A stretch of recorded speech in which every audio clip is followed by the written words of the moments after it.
Hey everyone, Conky Kitten here back for another video today, and today I'm going to be going over some tips and tricks for your survival Minecraft world that you probably haven't heard of before. So yeah, let's get straight into it.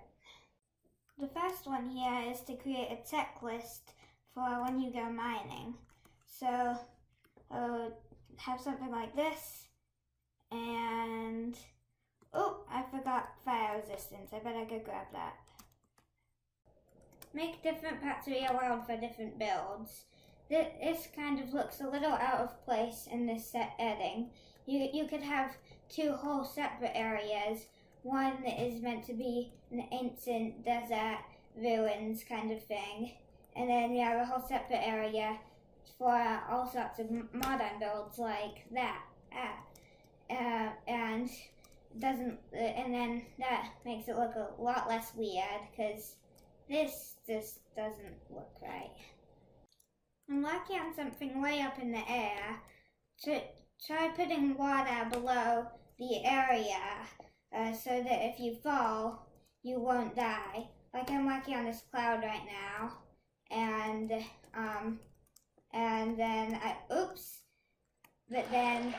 and that would have definitely killed me, but because of this water, I take no fall damage. So yeah, that's my next tip. Place water below where you're working.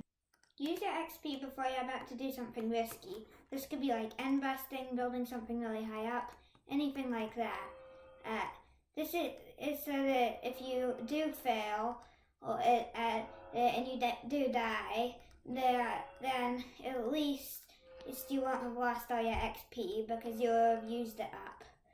So just use up as much as you can, put stuff away, and then you can do a thing that's risky, like landing on this one piece of stone, which is kind of risky. Whoop! Oopsies! At least I didn't lose my levels. Keep your stuff in an ender chest while you're end busting, but you're not in a end city. Just keep your silk touch pickaxe out of there so you can pick up your ender chest right here. One moment, and then while you're ender pearling around, and you might accidentally look in Enderman, or you might end up or something. You fall from a high place and you die. Then at least you have all your stuff in ender chest.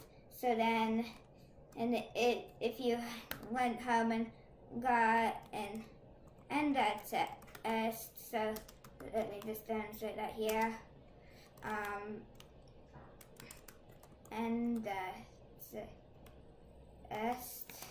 Then you still can get all your stuff back, so you didn't lose everything. So yeah, let's move on to the next one now. This next one here is that potions are underrated. If you have a fire resistance potion, you can literally just fall into a lava pool and swim your way across a giant lava lake and not have to worry about it at all. You should really use potions a lot more in your Minecraft world because, they can be really useful, especially when fighting a wither or something. Be organized. You don't want to just have to look through 1,000 chests just to find that one sticky piston and for all the junk. Oh, here it is, finally. And this would be a lot harder if all of these chests were actually filled with a bunch of junk, because you have to look through every single item of all these chests. This next one here is about getting diamond tools and that stuff of using villagers. So you can see this 18 emerald for a diamond chest plate trade. Rather than using 8 diamonds to craft a diamond chest plate and enchant it, you can get 2 of these, then combine them in the crafting table And there you go, you've got a diamond chest plate you can go on and enchant, which is a lot better than spending 8 diamonds just to get a diamond chest plate to enchant. So yeah, that was number 8. Use villagers to get diamonds.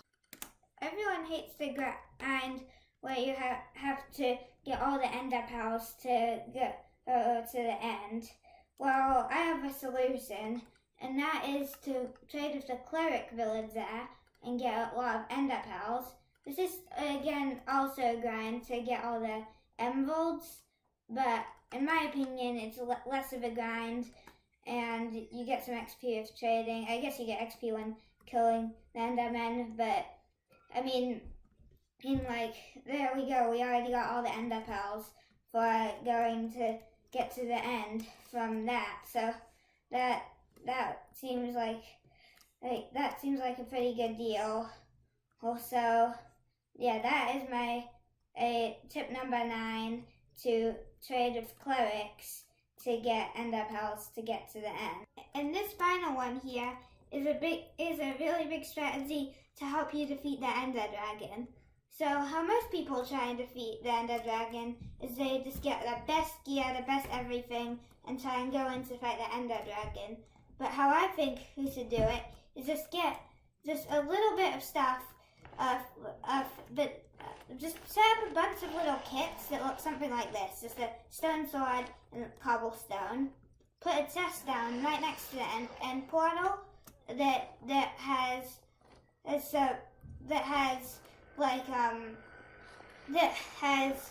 just a bunch of these kits in it, and place a bed over there. Sleep right next to the end portal, because you can't sleep in the end or it'll blow up like in the Nether. But you just do something like this. Punch the end crystal, you die, but then you respawn at the bed is the idea, and then you can keep doing the same thing over and over again, and then eventually you can start swinging at the ender dragon and eventually kill it. This is how I've defeated the ender dragon the last 2 times, and I think it's a pretty good strategy. So that is it for all the tips and tricks in Minecraft. I hope you all enjoyed, and I'll catch you all in the next one. Bye!